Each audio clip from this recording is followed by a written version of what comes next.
Shalom, shalom, boa tarde. Hoje nós estamos no dia 28 do mês de outubro do ano 2020, pelo calendário gregoriano, e pelo calendário judaico, hoje é o dia 10 do mês de Reshvan, do ano 5781. E hoje nós estamos aqui, à tarde com a Torá. Agradecemos a Hashem por mais uma vez podermos estarmos juntos à tarde com a Torá. É um desafio de nós termos alguns momentos sobre a tarde com a Torá.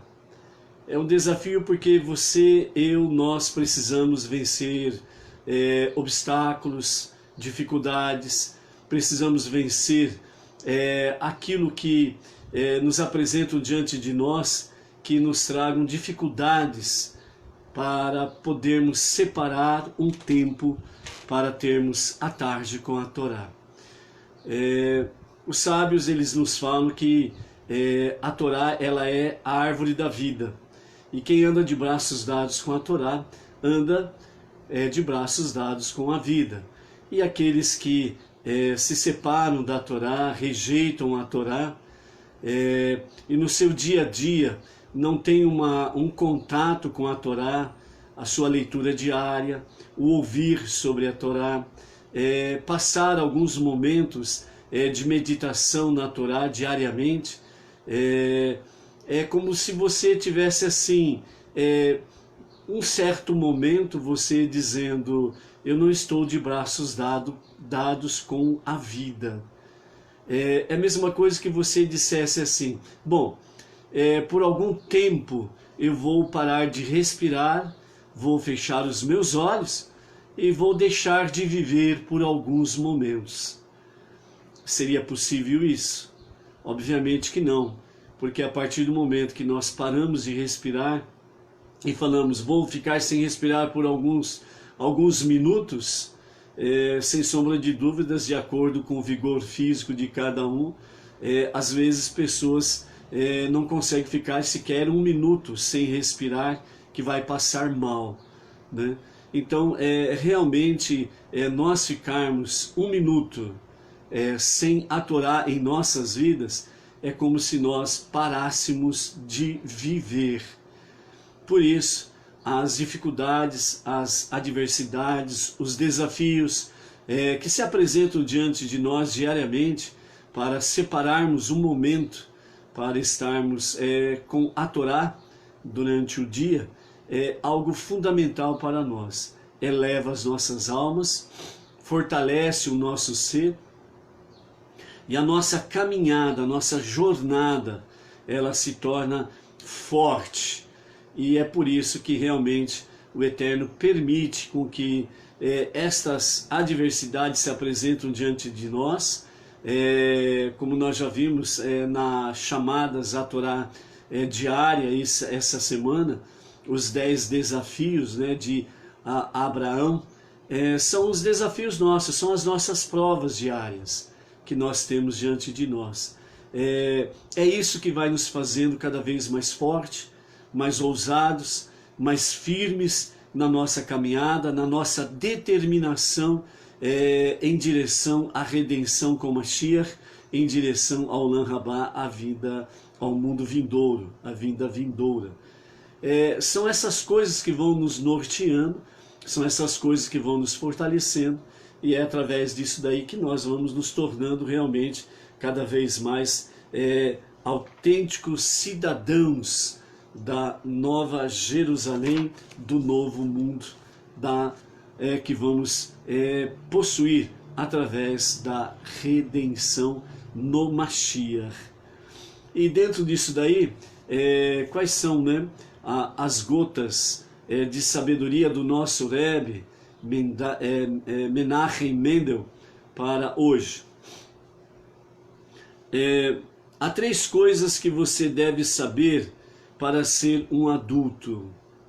Primeiro, não se engane. Segundo, não engane os outros. Terceiro, não deixe que os outros o enganem. Segundo o Rebbe, né, o nosso Rebbe, essa passagem, esta gota de sabedoria, vamos assim dizer, foi o Rabi Sholom Ber, e foi ele que disse ao seu filho antes de seu Bar Mitzvah. Ou seja, então esse rabino disse ao seu filho, 3 coisas que te farão adulto. Primeiro, não se engane. Segundo, não engane os outros. Terceiro, não deixe que os outros o engane. E faça tudo isso sem tentar impressionar ninguém. Ou seja, faça isso vivendo de uma forma normal, natural, simples. É assim, viver simples, mas com sabedoria, com temor aos céus e com ousadia de crer no único Deus. E a segunda gota para nós nessa tarde se o mundo não precisasse de você e você não precisasse deste mundo, você jamais teria vindo para cá. Deus não lança seu filho querido à dor desta viagem sem um propósito. Você diz que não consegue encontrar uma razão. Por que se surpreender com o fato de uma criatura não ser capaz de compreender o plano de seu Criador? Contudo, por fim, os frutos de seu trabalho desabrocharão e todos poderão vê-los. Nesta gota de sabedoria do nosso Rebbe, o que ele está dizendo é que muitas vezes, né, você se depara com um desafio que quer calar a sua alma divina, onde traz para você pensamentos de que você não é importante nem para você mesmo e que você também não é importante para o mundo.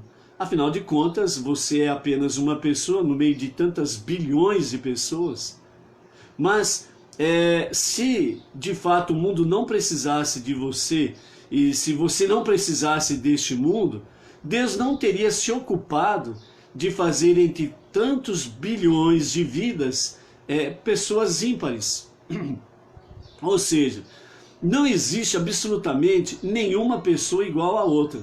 Mesmo quando temos aí as pessoas gêmeas, né, que são idênticas literalmente falando, mas quando vamos para o processo das suas digitais, as suas digitais não são iguais, mesmo sendo gêmeos, né, idênticos, mas as suas impressões digitais não são iguais. Ou seja, se você não fosse importante para o propósito divino, para este mundo, e se esse mundo não fosse importante para você, Deus não se ocuparia realmente desse grande enigma, esse grande mistério da vida. Não há 2 impressões digitais iguais. Por aí você vê o quanto que você é importante para Deus, para cumprir o propósito neste mundo, preparar o mundo para ser o lar de Deus. Então, mesmo que as pessoas não valorizem você, mesmo que as pessoas desprezem você, saiba de uma coisa: primeiramente, Deus não despreza você. Ele tem propósito para a tua vida e tem propósito para você neste mundo, nesta vida.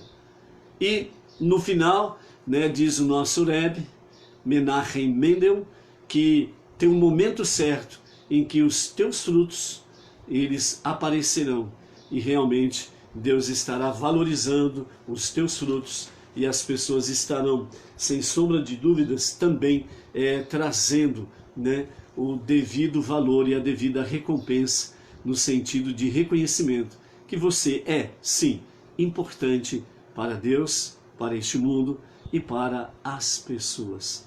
A princípio, não perca 2 focos. Você é importante para Deus e você é importante para você mesmo, ok? Bom, hoje nós estamos na nossa 4ª aliá, a nossa quarta chamada da semana, a leitura diária da Torá. Nós estamos na nossa terceira porção anual do novo ciclo dos estudos da Torá, e essa terceira porção chama-se Ler Lechá. Continuamos ainda no primeiro livro desse novo ciclo, Bereshit, Gênesis, e a nossa quarta liá, a nossa quarta leitura semanal da Torá, está em Bereshit, Gênesis, capítulo 14, verso 1 a 21, ok? Então vamos para a nossa leitura da Torá. Como diz o salmista, a simples leitura da Torá já traz aqueles que ouvem, aqueles que leem, sabedoria, compreensão, entendimento, traz Shalom. Capítulo 14. E foi nos dias de Amirafel, rei de Shinar, Arior, rei de Elassar, Kedorlaomer, rei de Elã, e Tidal, rei de Goim, fizeram guerra com Bera, rei de Sodoma, e com Birsha, rei de Gomorra, Shinabe, rei de Admá, e Shemeber, rei de Tseboim, e o rei de Bela, que é Tsoar. Todos estes se juntaram no vale de Sidim, que é o mar salgado, conhecido como Mar Morto. 12 anos serviram a Kedorlaomer, e 13 anos se rebelaram. E no 14º ano da rebeldia veio Kedorlaomer e os reis que com ele estavam, e feriram aos Refaitas, o Refaim, em Ashterot, Carnaim, e aos Zuzitas, Zuzim, de Ram, e aos Emitas, em Shavé, Kiriataim, e ao Oreu, em seu monte de Seir, até El, planície de Paran, que está junto ao deserto.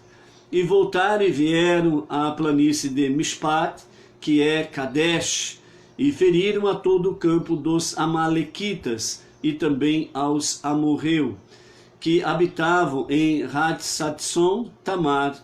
E saiu o rei de Sodoma, e o rei de Gomorra, e o rei de Admá, e o rei de Seboim, e o rei de Bela, esta é Tsoar, e ordenaram batalha contra eles no vale Sidim, contra Kedorlaomer, rei de Elam, e Tidal, rei de Goim, e Amirafel, rei de Shinar, e Arior, rei de Elassar, 4 reis contra os 5.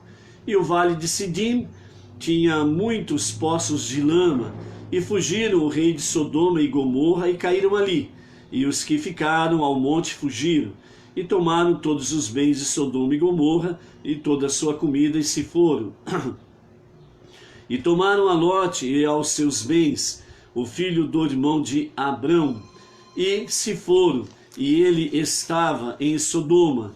E veio um que escapou e deu parte a Abrão, o hebreu, e ele morava em Eloné Mamre, o amorreu, irmão de Escol e de Aner, e eles eram aliados com Abrão. E escutou Abrão que fora feito cativo seu irmão, e armou seus homens iniciados, nascidos de sua casa, 318 homens, e os seguiu até Dan.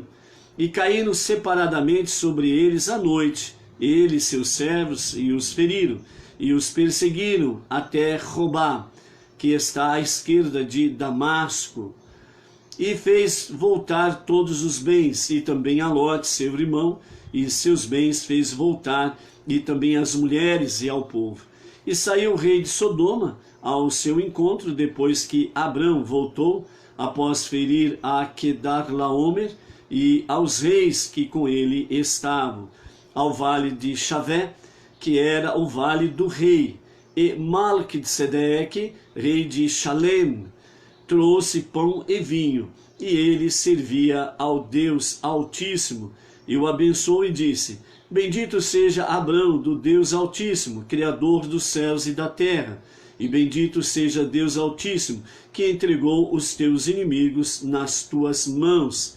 E Abraão lhe deu 1/10 de tudo, o dízimo de todos os despojos, de tudo que possuía. Nos dias de Amirafel, segundo o Midrash, Amirafel era o próprio Nimrod, que foi aquele que comandou a construção da cidade, no centro dela, a Torre de Babel.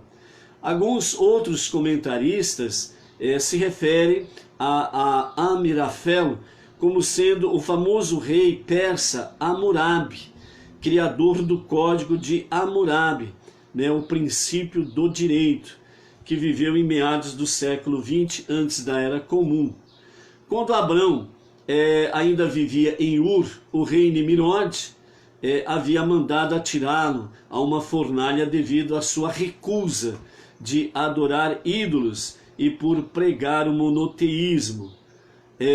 Sobre Nimrod, nesta batalha aqui, segundo o Midrash, nos fala que ele foi aquele que escapou, da mortandade dos seus exércitos, e ele acabou se refugiando nas proximidades das tendas de Abrão. E aí ele se refugiou, e ali ele pediu a comida, água, etc. e tal. E então Abrão, ele sempre foi hospitaleiro, sempre falou em questão de hospitalidade, e ele de forma alguma recusava qualquer estrangeiro ou peregrino que passasse às portas de suas tendas sem que ele o alimentasse ou desse para ele água. Foi o que aconteceu com tantos peregrinos que passaram à porta das tendas de Abrão. Assim como também Nimrod, ou Amirafel, nesse sentido ele se refugiou ali, fugindo dos 4 reis que o derrotaram. E depois ele comer e beber, descansar, e também renovar as suas forças e energias para seguir a sua caminhada, a sua jornada. Aí ele pede para que Abrão forneça a ele guias para que possa tirá-lo do deserto, porque ele não sabia como sair do deserto. Então nesse momento, Abrão, como ele sempre fazia com seus hóspedes, falava do Deus único, falava daquele que é um único, indivisível e incorpóreo, e sempre agradecia ao Altíssimo pelos alimentos, etc. e tal, e também pedia aos seus viajantes, aos seus peregrinos, que viessem prestar uma adoração a Deus e um agradecimento ao Deus único. Nesse momento, Nimrod, ele recusa fazer isto, e ele de forma alguma quer reconhecer o Deus de Abraão, o Deus único, o Deus criador de todas as coisas. Então aí Abrão, ele chega para então Nimrod e diz para ele: bom, já que você não quer agradecer ao Deus único, então tem uma conta aqui para você pagar da hospedagem, da alimentação. E nesse sentido, Nimrod falou: e quanto que vale? Quanto que é essa conta? Afinal de contas, ele tinha permanecido ali algumas horas, e comeu, bebeu. Então, na visão dele, afinal de contas, qual o preço de uma refeição? O preço de uma refeição é algo tranquilo, eu posso pagar, não tem problema.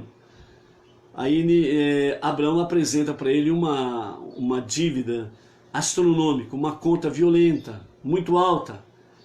E aí Nimrod diz: mas que absurdo de conta é essa que você está me apresentando? Como que pode o valor de uma refeição custar tanto assim? É impossível de se pagar essa conta.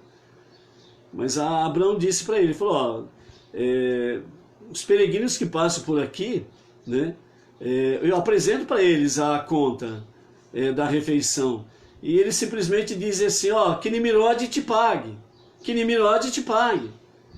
Ou seja, no linguajar simples, que Deus te pague. Né? Por quê? Porque Nimrod, nesses dias, ele tinha se intitulado como Deus. Lembra lá da passagem da Torre de Babel? Ele se intitulava como um Deus. E ele era respeitado como um Deus. Então, Abraão disse para ele, falou, ó, todos que passavam por aqui falavam, ó, Nimrod que te pague, Nimrod que te pague. Então, está aqui a conta. Você não é Nimrod? Se você não é Deus, então pague a minha conta. Este é o teu débito. E aí Nimrod responde para Abraão, fala, que isso? Eu não sou Deus coisa nenhuma. Eu não tenho como pagar isso daí não, eu não sou Deus. Então nesse momento, Nimrod, ele se autoanula e reconhece que realmente ele não é Deus e que há um só Deus. Essa foi a estratégia de Abraão. Mais uma vez, voltando a falar o que o salmista diz, a simples explanação da Torá, ela traz sabedoria ao mais simples de quem ouve. Mesmo aquele que pode ter praticamente ou nenhuma leitura ou pouquíssima leitura, mas a simples explanação da Torá traz a ele sabedoria, né? E dessa forma, de forma simples, muitas vezes você acaba agradando muito mais a Deus com a sua simplicidade de fé do que aquele, entre aspas, que possui uma grande e vasta carreira educacional, com diplomas, títulos de pós-graduação e PhD e vai aonde for os seus títulos. Muitas vezes, e uma grande parte, os próprios sábios assim o dizem, que a simplicidade da fé daquele que crê é muito mais agradável a Deus. Por isso, né, seja simples na tua fé, na tua confiança para com Deus, ok? Bom, também nessa questão aqui dos reis, né, a guerra dos reis, nós vemos aí então, né, que Kedorlaomer, o líder da aliança, é identificado como Elam, né, um dos filhos de Shem. Goim, nome de um país, chamou assim porque era habitado por diversos povos. Supõe-se que os habitantes desse país eram os próprios hititas. Aí eles fizeram guerra, segundo a Torá, a guerra que ocorreu entre 9 reinados, 5 reis contra 4 reis, 9 reis da Ásia Menor, e como Lot, sobrinho de Abraão, foi feito prisioneiro no meio dessa guerra aí, para mostrar-nos a estatura moral de Abraão e sua maneira especial de proceder. E fez voltar todos os bens, e também a Lot, seu irmão, e seus bens fez voltar. E disse o rei de Sodoma a Abraão, dá-me as almas, as pessoas, e os bens toma para ti. Quando os 4 reis vencem os 5 reis, entre eles, né, os reis de Sodoma e Gomorra, são vencidos, derrotados pelos outros 4 reis, mas aí eles pegam Lot, o sobrinho, irmão, cunhado de Abraão, e levam prisioneiro. E essa notícia é dada a Abraão, que o seu sobrinho, o seu parente, ele foi levado cativo, ele foi levado prisioneiro pelos 4 reis. Segundo os sábios falam que quem levou essa notícia para Abraão foi o gigante Og, que levou essa notícia para Abraão, porque ele tinha certeza, segundo os sábios, que Og, ele, ao dar a notícia a Abraão, ele certamente iria na perseguição aos 4 reis para tentar resgatar o seu sobrinho. E no pensamento de Og, o gigante, o único sobrevivente externo à arca do dilúvio, foi Og, o gigante. segundo os sábios, ele tinha mais de 3 metros de altura e foi o único sobrevivente externo à arca. Então ele leva a notícia a Abrão com o intuito, né, de que Abrão fosse para a guerra contra os 4 reis, que venceram 5 reis, e na visão dele ele tinha certeza que Abrão seria derrotado e morto por esses quatro reis. E ele, como um gigante, entre aspas, né, imbatível na visão dele, então ele poderia tomar Sara como sua esposa, não esquecendo a beleza e a formosura de Sarai, depois Sara. Então esse era o pensamento de Og. E os nossos sábios falam que imediatamente Abrão ele começa a convocar o seu exército, né, de algumas centenas, não chegando a 400 soldados para esta guerra. E dessa forma ele vai para a guerra, e quando ele vai para a guerra, ele realmente vê a dificuldade, vê a realidade, né?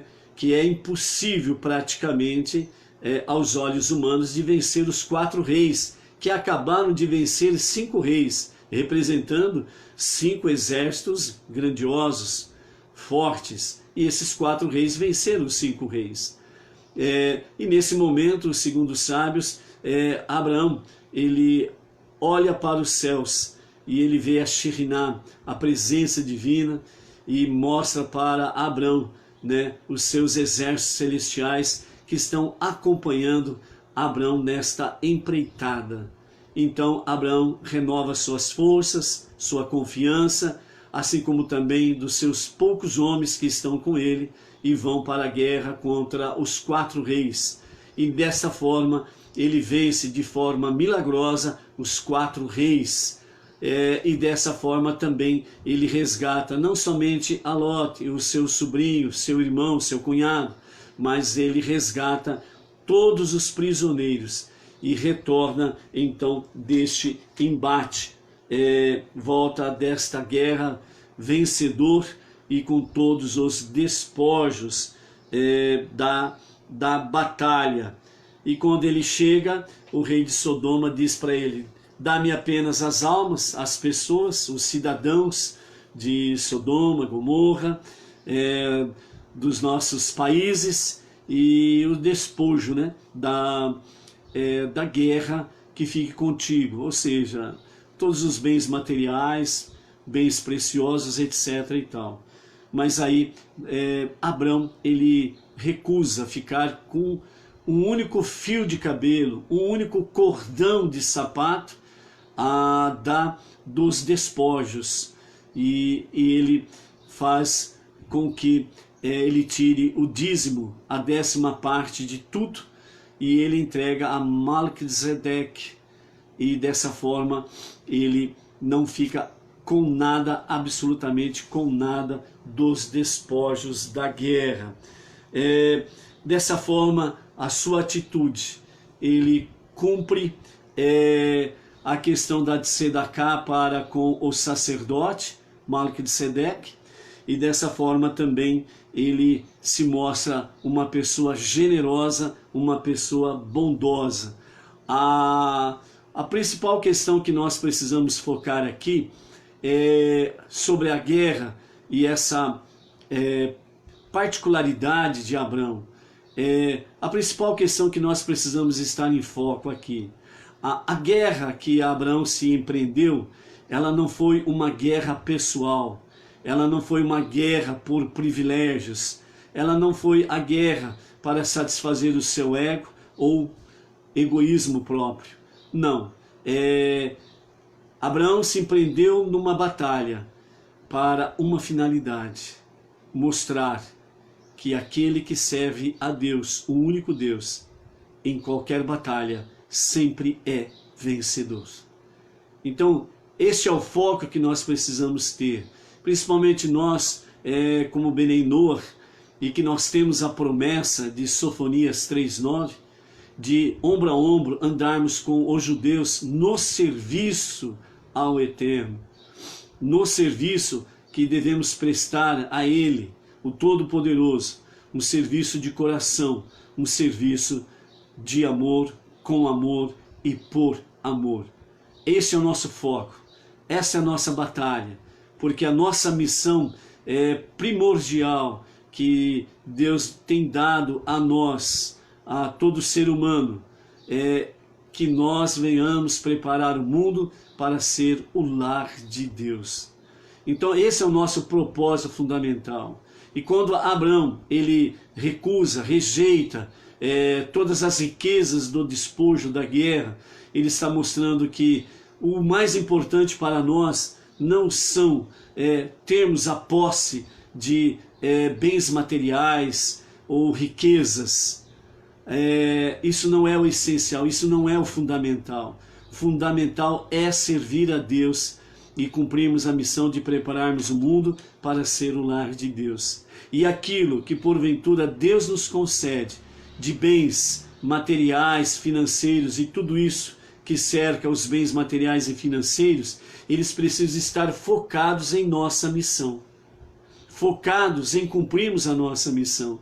Por isso, o dízimo que Abraão deu a Melquisedeque, a 10ª parte de tudo, vem mostrar para nós a realidade, que o que nós temos não é nosso, pertence ao Eterno. Tudo pertence a Ele, até mesmo a nossa própria vida. Então isso mostra, com a atitude de Abraão, segundo os sábios nos falam, que tudo aquilo que nós possuímos, eles precisam estar focados realmente no serviço do Eterno. Empreendermos realmente a nossa tzedakah, dízimos e ofertas, naquilo que é nobre, naquilo que é sagrado, naquilo que faz com que realmente as pessoas possam ter acesso à Torá, aos estudos da Torá, aos livros que são realmente orientados pelos nossos rabinos, que nós podemos ler, estudar, termos junto com a Torá na nossa cabeceira, nossa prateleira, não para ser ali um mostruário, mas para ser realmente usado, lido, estudado. Nesse sentido é que Abraão vem trazer para nós, e os nossos sábios focam nessa realidade. Por isso, a melhor poupança que você faz, que nós fazemos, é aplicarmos naqueles princípios nobres que estão envolvidos com os sábios do nosso povo, os rabinos, que estão envolvidos nos projetos judaicos, nos projetos Benei Noach, tendo em vista que não somente temos aí os projetos judaicos através do movimento Benei Noach Brasil, com a liderança do nosso Rav Yaakov Gerenstad, a nova sinagoga, o novo colégio lá em São Paulo. Não somente esses projetos, temos o projeto A Minha Letra na Torá, que mensalmente você pode adquirir uma letra na Torá, pois está sendo escrito um novo Sefer, um novo rolo de Torá, principalmente para os não-judeus, os Benei Noach no Brasil, e nós estamos aí ajudando, auxiliando, financiando a escrita da Torá. O nosso Rav Yaakov, através desse serviço Benei Noach Brasil, tem um chofer que está fazendo a escritura desse novo rolo da Torá, com os seus 5 livros, para nós Benei Noach no Brasil.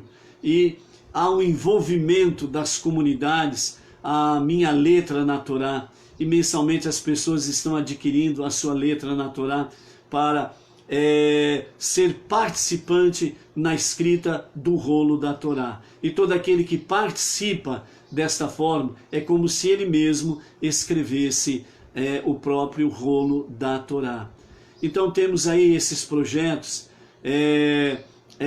a nova sinagoga Beit Chabad no Brooklyn, o novo colégio Or Menachem ali no Brooklyn, onde temos e teremos, melhor dizendo, uma referência nacional e internacional do movimento Bnei Noach Brasil, as nossas comunidades regionais em cada estado, em cada região, uma referência que poderemos sempre, como tem sido feito até aqui, seminários, encontros, em que nós participamos ativamente com os nossos rabinos ali no Brooklyn, ali em São Paulo.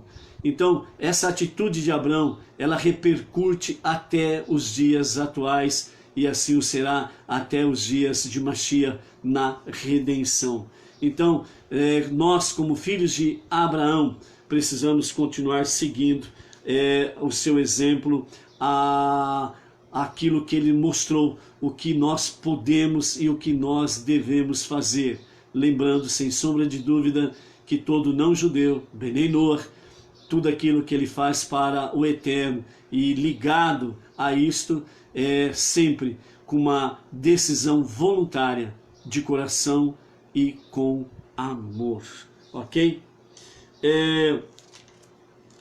Que mais que nós podemos tirar daqui da nossa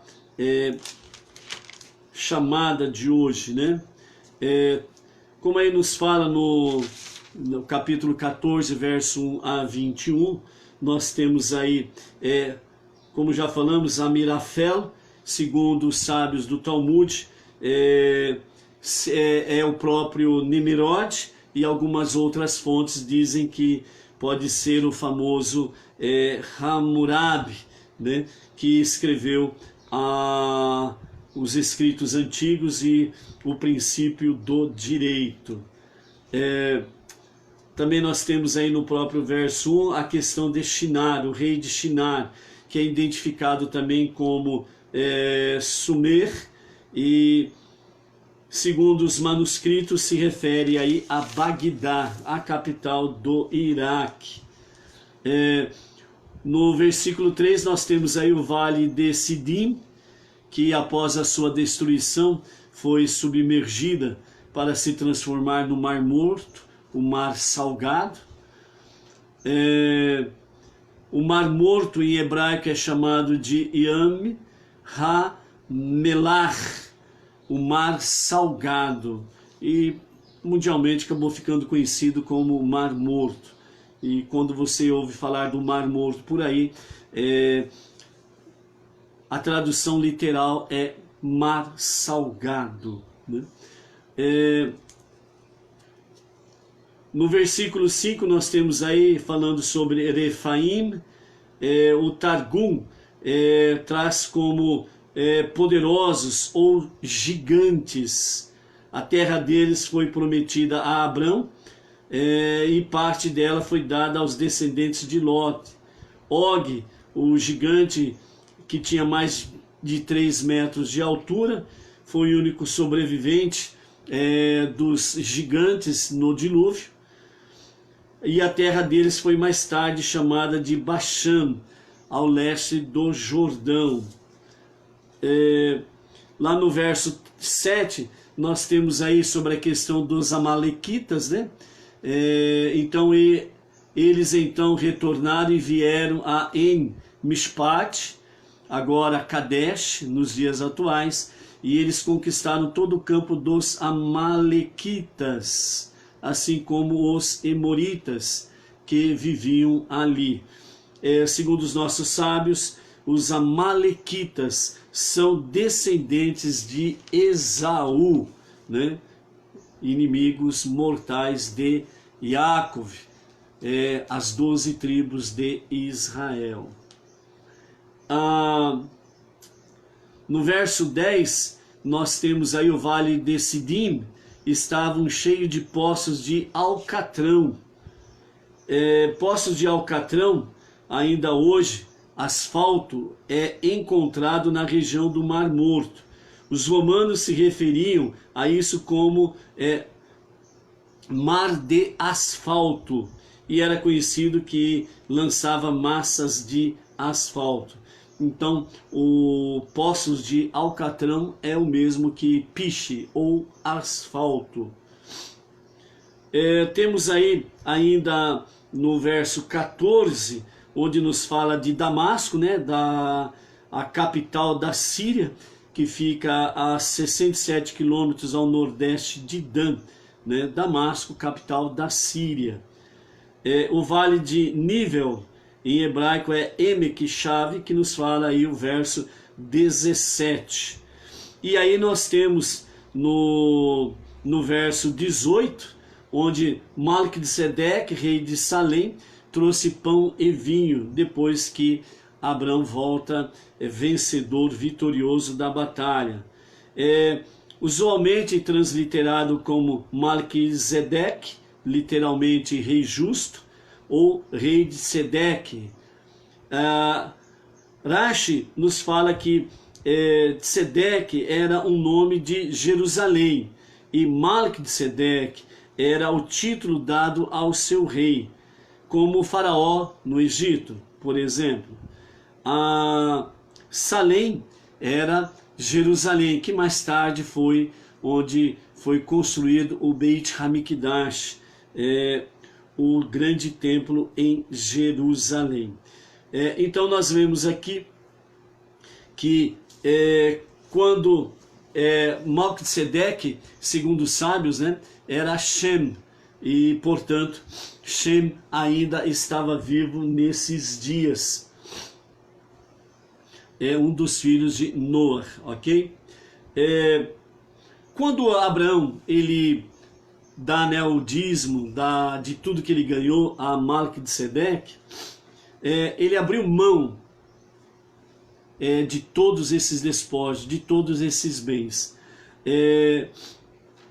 Aí nós temos o verso 19, que é muito importante nós estarmos em foco também, que diz assim: e o Eterno abençoou Abrão e disse: abençoado seja Abrão ao Deus Altíssimo, possuidor do céu e da terra, e abençoado seja Deus Altíssimo, que entregou teus inimigos em tuas mãos. E Abraão deu-lhe 1/10 de tudo. O rei de Sodoma disse a Abraão, né, dá-me o povo, tu podes guardar os bens, tu podes guardar os bens. E o rei de Sodoma reivindicou apenas a posse, né, das pessoas, os seus cidadãos. Quando Abraão ele abre mão disso e ele compartilha esses despojos, ele está mostrando uma realidade. A nossa confiança não está nem naquilo que possuímos e nem naquilo que poderemos conquistar. A nossa bênção é o Eterno. A tua bênção é o Eterno. Fora isso, não há bênção, não há propósito, não há sentido. Com isso, as demais questões, o Todo-Poderoso, ele acrescenta em nossas vidas. Para qual finalidade? Para podermos servir a Deus melhor, para podermos ajudar o próximo melhor. Esses são os dois grandes propósitos que Deus tem nas nossas vidas, para conceder-nos nossos salários, os bens que podemos possuir em riquezas, propriedades, comercialmente falando, etc. e tal. Ou seja, o que ganhamos são despojos da guerra que nós enfrentamos no nosso dia a dia. O que possuímos foi conquistado para esta finalidade, para servirmos a Deus da melhor forma possível. Portanto, seja sábio, prudente e saiba aplicar corretamente para poder ser sempre um vencedor aos olhos de Deus, aos olhos da sua Torá, aos olhos de todos os principados e potestades. E assim, ombro a ombro com os judeus, adentraremos na época da redenção, na era messiânica, junto com Mashiach, e que seja nos nossos dias, que seja para breve, que seja para agora, a nossa viva esperança Mashiach e a redenção para o Olam Rabá, o mundo vindouro. Na graça bendita do Eterno, amanhã, à tarde, com a Torá, é o nosso novo encontro. Shalom, shalom.